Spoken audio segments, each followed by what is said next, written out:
आदिपूज्यं गणाध्यक्षं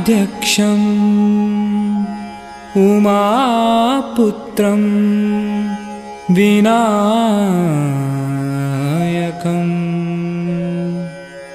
मंगलं परमं रूपं श्रीगणेशं नमामि।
एवमें विशतु मानस राजहंसः प्राण प्रयाण समये कफवात पित्तैः कंठावरोधन विधौ स्मरणं कुतस्ते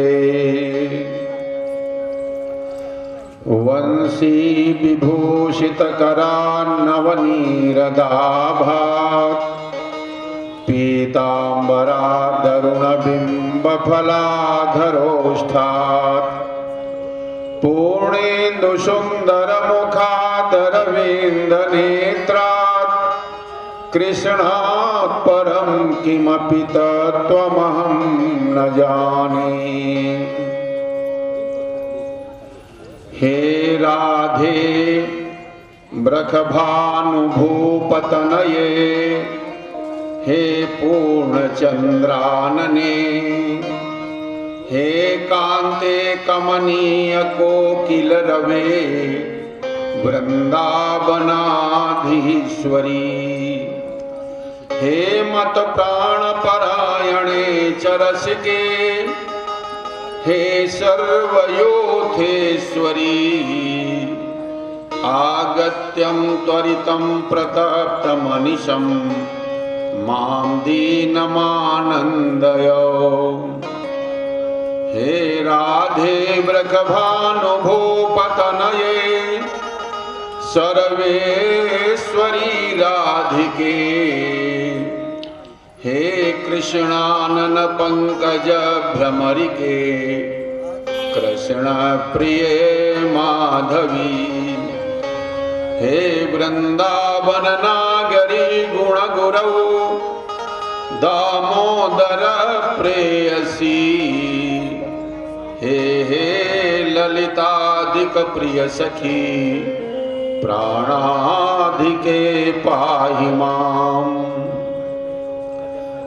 मूकं करोति वाचालं पंगुं लंघयते गिरिं यत्कृपातमहं वन्दे परमानन्दमाधवम्। अज्ञानतिमिरान्धस्य ज्ञानाञ्जनशलाकया चक्षुरुन्मीलितं येन तस्मै श्रीगुरवे नमः। धारमण जय जय नवल किशोर जय गोपी चितचोर प्रभु जय जय माखन चोर। बारंबार जिनकी कृपा कटाक्ष से रीझे नंद कुमार। बोलिए राधा कृष्ण भगवान की जय। श्रीमद् भागवत महापुराण की जय। श्री सुखदेव जी महाराज की जय। परम मंगल में अकारण करुणा वरुणालय अखंड ब्रह्मांड नायक नंद नंदन श्याम सुंदर भगवान कृष्णचंद्र जी की छत्र छाया में पधारे हुए प्रिय भक्तगण तथा देवियों, आज श्रीमद् भागवत सप्ताह ज्ञान यज्ञ का चतुर्थ दिवस है और 7 दिनों के मध्य में आज का दिन मध्य में आता है। आज आप लोग भगवान के 2 विभिन्न अवतारों की कथा सुनेंगे। भगवान का रामावतार जो मर्यादा पुरुषोत्तम हैं और भगवान कृष्ण जी का अवतार जो लीला पुरुषोत्तम है। जिस दिन भगवान का जन्म होता है उस दिन भागवत की कथा को सुनने के लिए सभी तीर्थ बिना बुलाए उपस्थित हो जाते हैं। आज आप लोग तीर्थाटन करने आए हो, बड़भागी हो। इसलिए आज की परम पावन कथा प्रारंभ हो, इसके पूर्व अपनी मन और वाणी को पवित्र करने के लिए, कथा में चित्त को एकाग्र करने के लिए 2 बार भगवान नाम संकीर्तन करें और तत्पश्चात प्रेम से कथा रस का पान करेंगे। तेरी बन जई है, तेरी बन जई है गोविंद गुण गाए से, तेरी बन जई है गोविंद गुण गाए से, तेरी बनी जई है गोविंद गुण गाए से, तेरी बन जई है गोविंद गुण गाए से, तेरी बनी जई है गोविंद गुण गाए से, तेरी बन जई है गोविंद गुण गाए से, तेरी बनी जई है गोविंद गुण गाए से, श्री राम को रिझाए से, गोविंद गुण गाए से, श्री राम को रिझाए से, गोविंद गुण गाए से, श्री राम को रिझाए से, गोविंद गुण गाए से, तेरी बनी जई है गोविंद गुण गाए से, तेरी बन जई है गोविंद गोविंद गुण गाए से, ध्रुव की बन गई प्रहलाद की बन गई प्रहलाद की बन गई, ध्रुव जी की बन गई प्रहलाद जी की बन गई, द्रौपदी की बन गई चीर की बढ़ाए से, द्रौपदी की बन गई है चीर की बढ़ाए से, गोविंद गुण गाए से, तेरी बनी जई है गोविंद गुण गाए से, तेरी बन गई है गोविंद गुण गाए से, तेरी बनी जई है गोविंद गुण गाए से, काली की बन गई सुग्रीव की बन गई, काली की बन गई सुग्रीव की बन गई, काली की बन गई सुग्रीव की बन गई, काली की बन गई हनुमत की बन गई, हाँ सिया सुधी लाए से, हनुमत की बन गई है सिया सुधी लाए से, गोविंद गुण गाए से, तेरी बन गई है से, तेरी बनी जई है गोविंद गुण गाए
उपस्थित कथा प्रेमियों,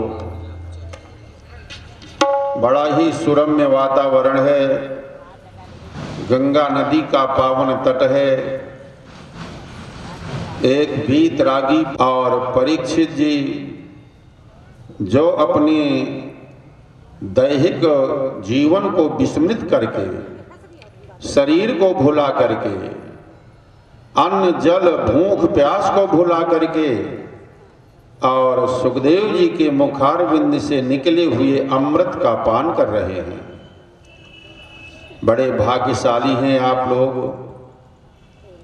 कि जो कथा देवताओं को भी सुनने को नहीं मिली, सुखदेव जी ने देवताओं को भी हटा दिया। तुम लोग कथा सुनने के अधिकारी नहीं हो। आज वो कथा संसार के प्राणियों को कितनी सरलता से सुनने को मिल रही है, इसकी कल्पना नहीं की जा सकती। महाराज सुखदेव जी अगली कथा का वर्णन करने लगे। देखो परीक्षित, इस संसार में आकर के प्राणी अपने को अमर माने हुए है। पल पल का कोई ठिकाना नहीं है। अंत समय में सर्वस्व हमारा यहीं छूट जाएगा, लेकिन जीवन भर लोग हथियाने का प्रयास करते हैं, पर ये सब मिथ्या है। झूठ को छोड़ करके बुद्धिमान पुरुष सत्य की ओर दौड़ता है, सत्य को पकड़ने का प्रयास करता है।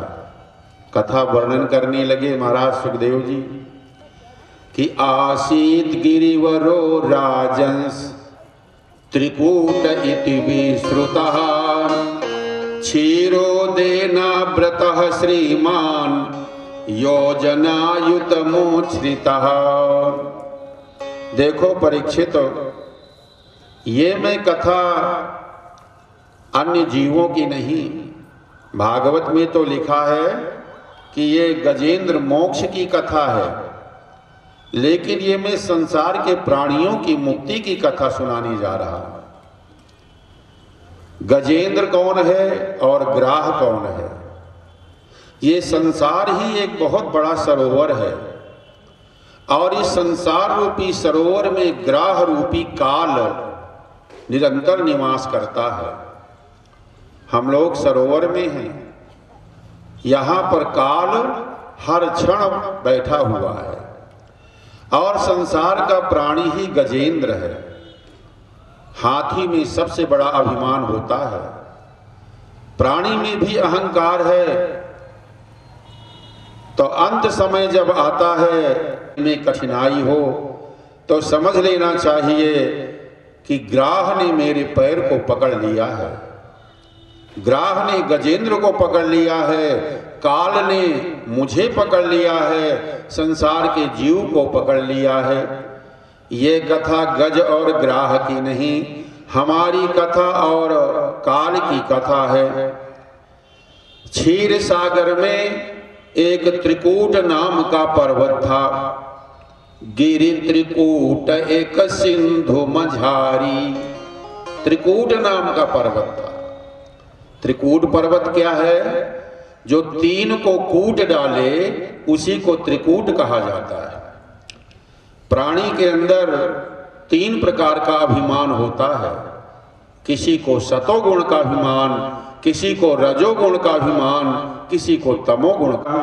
बात बहुत अच्छी है, तुम गंगा नहाओ, भागवत की कथा सुनो, लेकिन कीर्तनात् पुण्यो क्षयः, जबान से अगर निकल गया तो सारा पुण्य तुम्हारा नष्ट हो गया। पुण्य करके कभी पुण्य का बखान नहीं किया जाता।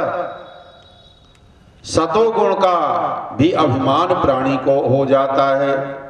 दूसरा है रजोगुण का अभिमान।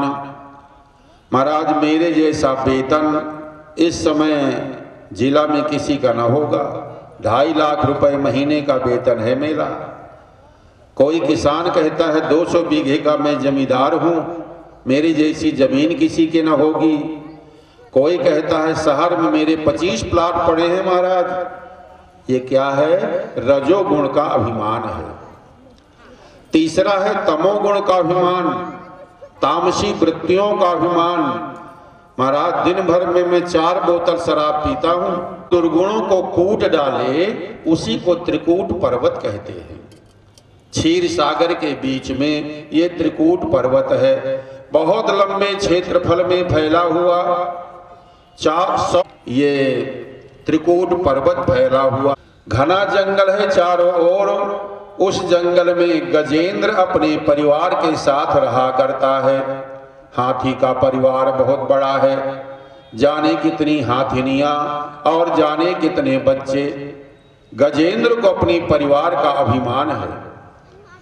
हम लोगों को भी अपने परिवार का अभिमान होता है। महाराज हम 4 भाई हैं, हर भाई के 4-4 लड़के हैं। 2-4 लोगों से लड़ने के लिए तो हम ही पर्याप्त हैं। अपने कुल का, अपने वंश का अभिमान गजेंद्र को था। एक दिन दोपहर के समय अपने परिवार को लेकर के ये गजेंद्र सरोवर में जल पीने के लिए जाता है। बड़ा सुंदर रमणीक जल भरा हुआ है। गजेंद्र पानी पीने लगा, बच्चे और हाथिनियां भी पानी पीने लगे। इसके बाद गजेंद्र अपनी उन हाथिनियों के साथ जल में क्रीड़ा करने लगा, खेलने लगा। मुंह के द्वारा फव्वारा फेंक फेंक करके हाथिनियों के साथ ये क्रीड़ा कर रहा है। हाथी का एक दूसरा नाम है जिसे द्वीप कहा जाता है। द्वीप माने 2 बार पानी पीने का काम करता है हाथी। एक बार तो पूरा पानी अपनी सूंड में भर लेगा और दूसरी बार सूंड को घुमा करके फिर मुंह के अंदर पानी डालता है। ये 2 बार पानी पीता है। गजेंद्र क्रीड़ा करता रहा, सरोवर में खलबली करता रहा। पूरे निर्मल जल को कीचड़ कर दिया गजेंद्र ने। उसी सरोवर में एक ग्राह भी रहता था, मगर रहता था। मगर ने सोचा ये करे, ये ग्राह को सिर्फ बर्दाश्त नहीं हुआ। धीरे धीरे सरकते हुए गया और गजेंद्र के पैर को पकड़ लिया। गजेंद्र ने सोचा होगा कोई छोटा मोटा कीड़ा, चलते समय पैर झिटक दूंगा, आराम से निकल जाऊंगा। उसे क्या पता था कि ग्राह अब मेरे पैर को छोड़ने वाला नहीं है। जिस समय गजेंद्र चलने के लिए उत्सुक हुआ, अपने परिवार के साथ किनारे की ओर आने लगा। ग्राह जो है टांग पकड़े हुए है, पैर पकड़े है। बार बार प्रयास कर रहा है गजेंद्र उस ग्राह को छुड़ाने का, लेकिन वो नहीं छोड़ रहा। हाथिनियों को पुकारता है, अरे कम से कम मुझे इस सरोवर से बाहर निकालने का तो प्रयास करो। लगता है मेरा बस नहीं चल रहा। ये गजेंद्र 10 दिनों तक लगातार ग्राह से अपना मुंह छुड़ाता रहा, लेकिन ग्राह ने गजेंद्र को नहीं छोड़ा। हाथिनियों ने भी बड़ी सहायता किया।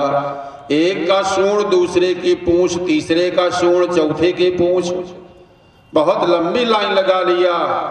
गजेंद्र के परिवार ने खींचने का प्रयास किया, लेकिन थक गया पूरा परिवार, गजेंद्र को बाहर नहीं निकाल पाया। यही दशा हमारी और आपकी है।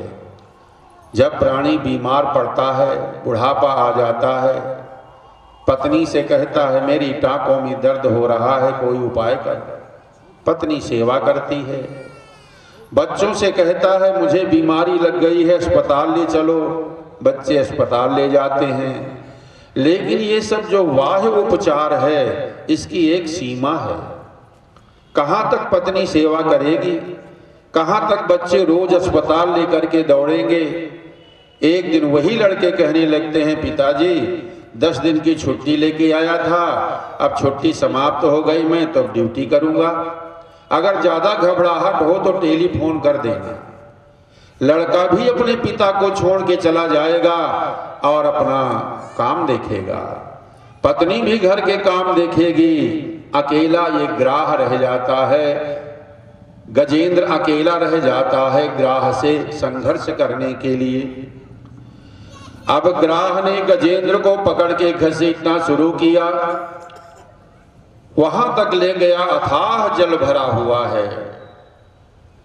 गजेंद्र को अभी अभिमान है कि मैं अपने को इस ग्राह से छुड़ा लूंगा। बाहर निकलने का प्रयास करता है, ग्राह फिर बीच में घसीट ले जाता कराता है, अस्पतालों में भगता है, लेकिन जब दवा कराते कराते थक जाता है तो अपने आप को समर्पित कर देता है कि अब मेरा कोई बस नहीं है। गजेंद्र ने अपनी सूंड को जल के ऊपर निकाला। अब भी उसे लगता है मैं बच जाऊंगा, लेकिन और गहराई में ग्राह घसीटने लगा। सूंड का केवल थोड़ा सा भाग रह गया। उसी समय एक पुष्प प्रवाहित होते हुए गजेंद्र के सूंड के पास आके टिक गया। गजेंद्र ने बड़े जोर से नारायण शब्द कह करके पुकारा, और कोई नाम भगवान का नहीं लिया। नारायण क्यों कहा? हे प्रभु, आप भी तो जल में रहते हो। नार माने जल, आयन माने जल निमग्न हो जाती है तो परमात्मा क्षीर सागर में से सैया पर शयन किया करते हैं, जल में ही भगवान रहते हैं। आप भी जल में निवास करते हो और आज मैं भी जल के अंदर संकट में हूं। प्रभु मेरी रक्षा करो। भगवान की एक गजेंद्र स्तुति करने लगता है। भगवान लक्ष्मी जी के संग में विराजमान हैं बैकुंठ लोक में। तुरंत उचक करके बैठ गए।